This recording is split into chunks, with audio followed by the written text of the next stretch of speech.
అంటే ఇప్పటి వరకు ఆలేరు మున్సిపాలిటీలో మీరు చేసినటువంటి అభివృద్ధి పనులు ఏమైనా ఉన్నాయా? అంటే మేము ఇప్పుడు చేసింది ఏందనంటే, మేము మొన్ననే ఎన్నుకోబడినాం కాబట్టి, హ్మ్. మేమింకా మా పంతులు గారు ఏం చెప్పారంటే 26 తారీఖని మంచి ముహూర్తం ఉందన్నారు. హ్మ్. అయినా గానీ మేము ఆఫీస్‌లోకి అడుగు పెట్టకున్నా గానీ, ప్రజలతోటి ఎన్నుకోబడినాం కాబట్టి, ప్రజల సమస్యలే ఎజెండాగా మేము ముందుకు పోతున్నాము. అక్కడ హ్మ్. కొన్ని సమస్యలున్నాయి.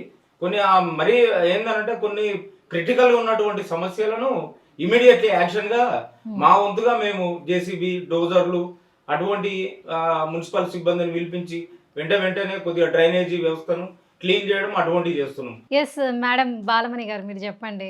ఎట్లా అనిపిస్తుంది మీరు మున్సిపల్ చైర్మన్ అయిన తర్వాత? మీ రాజకీయ అరంగేట్రం అసలు ఎట్లా జరిగింది? సార్ మీకింత సపోర్ట్ చేస్తున్నారు. ఎట్లా అనిపిస్తుంది మీకు? బాగుంది మేడం. హ్మ్. ఎక్కడికెళ్ళినా గూడా గత ప్రభుత్వం ఏం జేయలేదు. భాస్కర్ సార్ మా ఆయన మీద అందరికి నమ్మకం ఉంది. హ్మ్. పనులు చేస్తాడని. హ్మ్. ఈయన జనాలలో ఎక్కువుంటాడు. హ్మ్. బయటనే తిరుగుతుంటాడు. వాళ్ళ సమస్యలు గానీ, ఇప్పుడు మేము గెలిచి వారమైనా గూడా ఎప్పుడు బయట జనాలల్ల రోజొక వార్డు తిరిగి ఎట్లా ఉంది, ఏముంది పరిస్థితి అని అన్నీ తెలుసుకొని వస్తుండు.